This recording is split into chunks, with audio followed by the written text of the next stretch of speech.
ओम शांति। 5 अप्रैल 2024। बाबा के महावाक्य। मीठे बच्चे, बाप को प्यार से याद करो तो तुम निहाल हो जाएंगे। नजर से निहाल होना माना विश्व का मालिक बनना। प्रश्न। नजर से निहाल खिंदा स्वामी सतगुरु, इसका वास्तविक अर्थ क्या है? उत्तर। आत्मा को बाप द्वारा जब तीसरी आंख मिलती है और उस आंख से बाप को पहचान लेती है तो निहाल हो जाती, अर्थात सद्गति मिल जाती है। बाबा कहते, बच्चे देही अभिमानी बन, तुम मेरे से नजर लगाओ, अर्थात मुझे याद करो और संग तोड़ एक मेरे संग जोड़ो तो बेहाल अर्थात कंगाल से निहाल अर्थात साहूकार बन जाएंगे।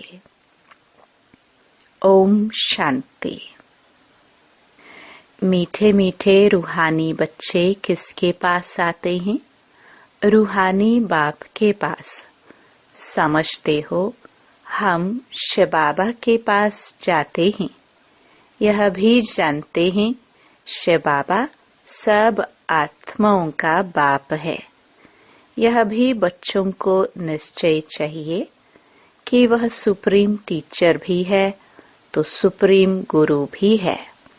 सुप्रीम को परम कहा जाता है, उस एक को ही याद करना है।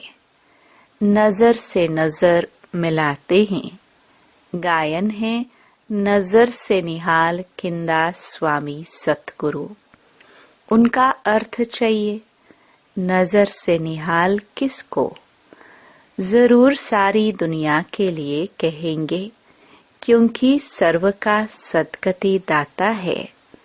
सर्व को इस पतित दुनिया से ले जाने वाला है। अब नजर किसकी? क्या यह आंखें? नहीं, तीसरी आंख मिलती है ज्ञान की, जिससे आत्मा जानती है यह हम सभी आत्माओं का बाप है।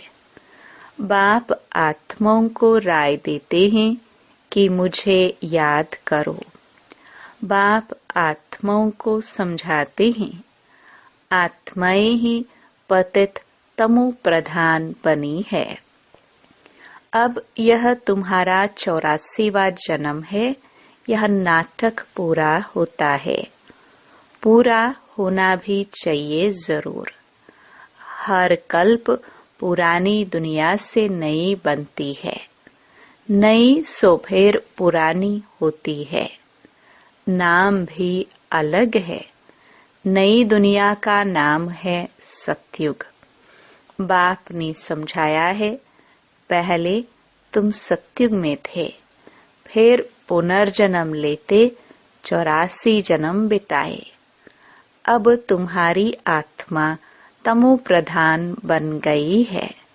बाप को याद करेंगे तो निहाल हो जाएंगे। बाप सम्मुख कहते हैं, मुझे याद करो। मैं कौन? परमपिता परमात्मा। बाप कहते हैं, बच्चे देही अभिमानी बनो।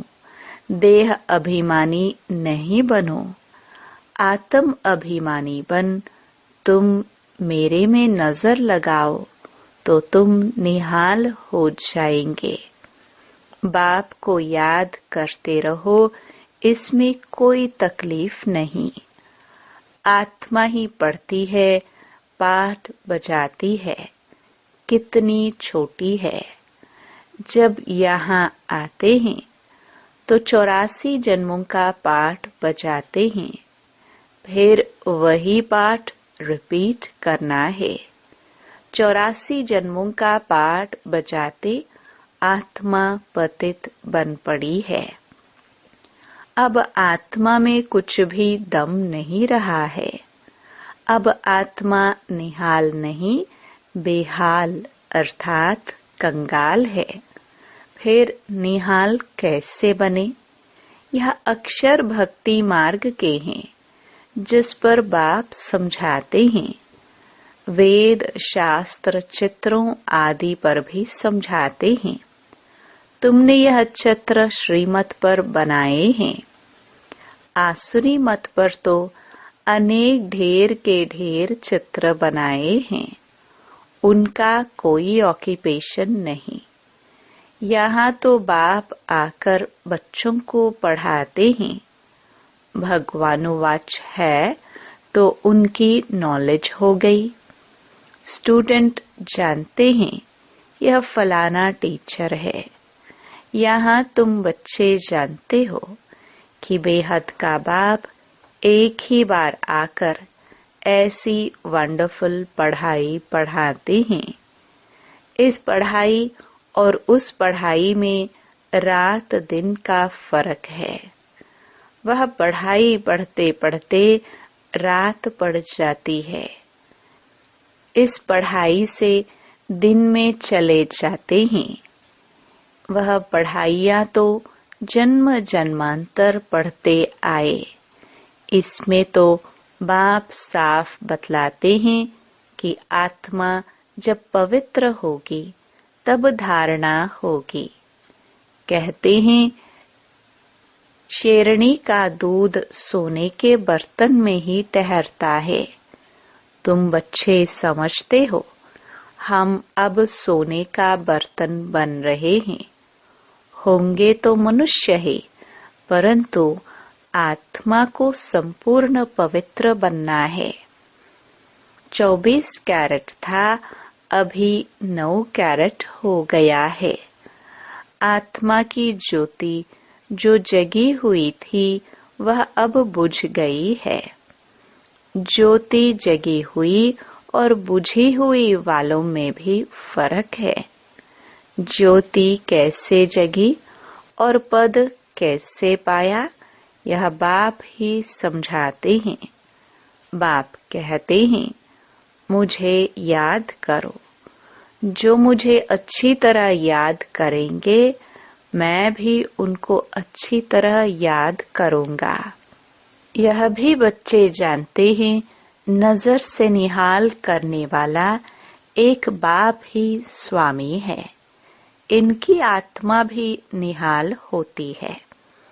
तुम सब परवाने हो, उसको क्षमा कहते हैं। कोई परवाने सिर्फ फेरी पहनने आते हैं, कोई अच्छी तरह पहचान लेते हैं तो जीते जी मर जाते हैं।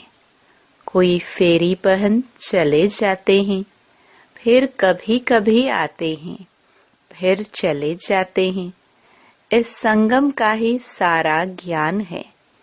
इस समय जो कुछ चलता है उनके ही शास्त्र बनते हैं। बाप एक ही बार आकर वर्षा देकर चले जाते हैं। बेहद का बाप जरूर बेहद का वर्षा देंगे। गायन भी है 21 पीढ़ी। सतयुग में वर्षा कौन देते हैं? भगवान रचयिता ही आधा कल्प के लिए वर्षा देते हैं रचना को। याद भी सब उनको करते हैं। वह बाप भी है तो टीचर भी है, स्वामी सतगुरु भी है। भल तुम और किसको भी स्वामी सतगुरु कहते होंगे, परंतु सत एक ही बाप है। ट्रुथ हमेशा ही बाप को कहा जाता है। वह ट्रुथ क्या आकर करते हैं? वही पुरानी दुनिया को सचखंड बना देते हैं। सचखंड के लिए हम पुरुषार्थ कर रहे हैं। जब सचखंड था तो और सब खंड नहीं थे। यह सब पीछे आते हैं। सचखंड का किसको भी पता ही नहीं। बाकी जो सब खंड है उनका तो सबको मालूम है। अपने अपने धर्म स्थापक को जानते हैं। बाकी सूर्यवंशी, चंद्रवंशी और इस संगमयुगी ब्राह्मण कुल को कोई जानते नहीं है। प्रजापिता ब्रह्मा को मानते हैं। कहते हैं हम ब्राह्मण ब्रह्मा की औलाद है, परंतु वह है कुख वंशावली, तुम हो मुख वंशावली। वह है अपवित्र, तुम मुख वंशावली हो पवित्र। तुम मुख वंशावली बन फिर छीछी दुनिया रावण राज्य में चले जाते हो। वहाँ रावण राज्य होता नहीं। अब तुम चलते हो नई दुनिया में। उनको कहते हैं वाइसलेस वर्ल्ड। वर्ल्ड ही नई और पुरानी होती है। कैसे होती है यह भी तुम जान गए हो। दूसरा तो कोई की बुद्धि में नहीं है। लाखों वर्ष की बात को कोई जान भी न सके। यह तो थोड़े समय की बात है। यह बाप बैठ बच्चों को समझाते हैं। बाप कहते हैं मैं आता ही तब हूँ जब खास भारत में धर्म ग्लानि होती है। दूसरी जगह तो किसको पता ही नहीं कि निराकार परमात्मा क्या चीज है। बड़ा बड़ा लिंग बनाकर रख दिया है। बच्चों को समझाया है आत्मा का साइज कभी छोटा बड़ा नहीं होता है। जैसे आत्मा अविनाशी है वैसे बाप भी अविनाशी है। वह है सुप्रीम आत्मा। सुप्रीम माना वह सदैव पवित्र और निर्विकारी है। तुम आत्माएं तो निर्विकारी थी। दुनिया भी निर्विकारी थी। उनको कहाँ ही जाता है संपूर्ण निर्विकारी। नई दुनिया फिर जरूर पुरानी होती है। कला कम होती जाती है। 2 कला कम चंद्रवंशी राज्य था। फिर दुनिया पुरानी बनती जाती है। पीछे और खंड आते जाते हैं। उनको कहा जाता है बाय प्लॉट, परंतु मिक्सअप हो जाते हैं। ड्रामा प्लान अनुसार जो कुछ होता है वह फिर रिपीट होगा। जैसे बौद्धियों का कोई बड़ा आया, कितनों को बौद्ध धर्म में ले गया, धर्म को बदला दिया। हिंदुओं ने अपना धर्म आपे ही बदला है, क्योंकि कर्म भ्रष्ट होने से धर्म भ्रष्ट भी हो पड़े हैं। वाम मार्ग में चले गए हैं। जगन्नाथ के मंदिर में भी भल गए होंगे, परंतु कोई का कुछ ख्याल नहीं चलता। खुद विकारी हैं तो उन्हों को भी विकारी दिखा दिया है। यह नहीं समझते कि देवताए जब वाम मार्ग में गए हैं तब ऐसे बने हैं। उस समय के ही यह चित्र है। देवता नाम तो बड़ा अच्छा है। हिंदू तो हिंदुस्तान का नाम है। फिर अपने को हिंदू कह दिया है। कितनी भूल है। इसलिए बाप कहते हैं यदा यदा ही धर्मस्य। बाबा भारत में आते हैं। ऐसे तो नहीं कहते मैं हिंदुस्तान में आता हूँ। यह है भारत। हिंदुस्तान वह हिंदू धर्म है नहीं। मुसलमानों ने हिंदुस्तान नाम रखा है, यह भी ड्रामा में नोंद है। अच्छी रीति समझना चाहिए, यह भी नॉलेज है। पुनर्जन्म चलते चलते वाम मार्ग में आते आते भ्रष्टाचारी बन पड़ते हैं। फिर उन्हों के आगे जाकर कहते हैं, आप संपूर्ण निर्विकारी हो, हम विकारी पापी हैं। और कोई खंड वाले ऐसे नहीं कहेंगे, हम नीच है अथवा हमारे में कोई गुण नहीं है। ऐसे कहते कभी सुना नहीं होगा। सिख लोग भी ग्रंथ के आगे बैठते हैं, परंतु ऐसे कभी नहीं कहते कि नानक तुम निर्विकारी, हम विकारी। नानक पंथी कंगन लगाते हैं, वह है निर्विकारी पने की निशानी। परंतु विकार बिगर रह नहीं सकते हैं। झूठी निशानियां रख दी हैं। जैसे हिंदू लोग जनेऊ पहनते हैं, पवित्रता की निशानी है। आजकल तो धर्म को भी नहीं मानते। इस समय भक्ति मार्ग चल रहा है, इनको कहा जाता है भक्ति कल्ट। ज्ञान कल्ट सतयुग में है। सतयुग में देवताएं हैं संपूर्ण निर्विकारी। कलयुग में संपूर्ण निर्विकारी कोई हो ना सके। प्रवृत्ति मार्ग वालों की स्थापना तो बाप ही करते हैं। बाकी सब गुरु है निवृत्ति मार्ग वाले। उनसे उन्हों का जोर जास्ती हो गया है। बाप कहते हैं, यह जो कुछ तुमने पढ़ा है उनसे मैं नहीं मिलता हूँ। मैं जब आता हूँ तो सबको नजर से निहाल कर देता हूँ। गायन भी है नजर से निहाल किंदा स्वामी सतगुरु। यहाँ तुम क्यों आए हो? निहाल बनने, विश्व का मालिक बनने। बाप को याद करो तो निहाल बन जाएंगे।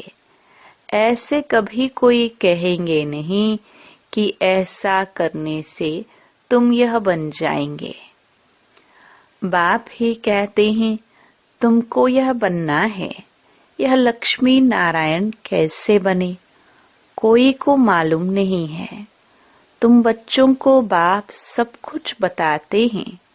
यही 84 जन्म ले पतित बने, फिर तुमको यह बनाने आया हूँ। बाप अपना परिचय भी देते हैं तो नजर से निहाल भी करते हैं। यह किसके लिए कहते हैं? एक सतगुरु के लिए। वह गुरु लोग तो ढेर हैं और माताएं अबलाएं हैं भोली। तुम सब भी भोलानाथ के बच्चे हो। शंकर के लिए कहाँ है? आंख खोली विनाश हो गया। यह भी पाप हो जाए। बाप कभी ऐसे काम के लिए डायरेक्शन नहीं देते हैं। विनाश तो कोई और चीजों से होगा ना। बाप ऐसे डायरेक्शन नहीं देते। यह तो सब साइंस निकालते रहते हैं। समझते हैं हम अपने कुल को आपे ही विनाश करते हैं। वह भी बांधे हुए हैं, छोड़ नहीं सकते। नाम कितना होता है, मन में जाते हैं, परंतु फायदा कुछ भी नहीं। मीठे मीठे बच्चे, तुम भी बाप से नजर लगाओ अथवा हे आत्माएं, अपने बाप को याद करो तो निहाल हो जाएंगे। बाबा कहते हैं, जो मुझे याद करते हैं, मेरे लिए सर्विस करते हैं, मैं भी उनको याद करता हूँ तो उनको बल मिलता है। तुम यहाँ सब बैठे हो, जो निहाल हो जाएंगे वही राजा बनेंगे। गायन भी है और संग तोड़ एक संग जोड़ो। एक है निराकार, आत्मा भी निराकार है। बाप कहते हैं मुझे याद करो। तुम खुद कहते हो हे पतित पावन। यह किसको कहा? ब्रह्मा को, विष्णु को, शंकर को नहीं। पतित पावन तो एक है, वह सदैव पावन ही है। उनको कहा जाता है सर्वशक्तिमान। बाप ही सृष्टि के आदि मध्य अंत की नॉलेज सुनाते हैं और सब शास्त्रों को जानते हैं। वह सन्यासी शास्त्र आदि पढ़कर टाइटल लेते हैं। बाप को तो पहले ही टाइटल मिला हुआ है, उनको पढ़कर थोड़े ही लेना है। अच्छा, मीठे मीठे सिखिलदे बच्चों प्रति मात पिता बाप दादा का याद प्यार और गुड मॉर्निंग। रूहानी बाप के रूहानी बच्चों को नमस्ते। धारणा के लिए मुख्य सार। पहला, क्षमा पर जीते जी मरने वाला परवाना बनना है, सिर्फ फेरी लगाने वाला नहीं। ईश्वरीय पढ़ाई को धारण करने के लिए बुद्धि को संपूर्ण पावन बनाना है। दूसरा, और सब संग तोड़ एक बाप के संग में रहना है। एक की याद से स्वयं को निहाल करना है। वरदान, दिल की महसूसता से दिलाराम की आशीर्वाद प्राप्त करने वाले स्व परिवर्तक भव। स्व को परिवर्तन करने के लिए दो बातों की महसूसता सच्चे दिल से चाहिए। एक, अपनी कमजोरी की महसूसता। दो, जो परिस्थिति व व्यक्ति निमित्त बनते हैं उनकी इच्छा और उनके मन की भावना की महसूसता। परिस्थिति के पेपर के कारण को जान स्वयं को पास होने के श्रेष्ठ स्वरूप की महसूसता हो कि स्वस्थिति श्रेष्ठ है, परिस्थिति पेपर है। यह महसूसता सहज परिवर्तन करा लेगी और सच्चे दिल से महसूस किया तो दिलाराम की आशीर्वाद प्राप्त होगी। स्लोगन, वारिस वह है जो एवर रेडी बन हर कार्य में जी हजूर हाजिर कहता है। ओम शांति।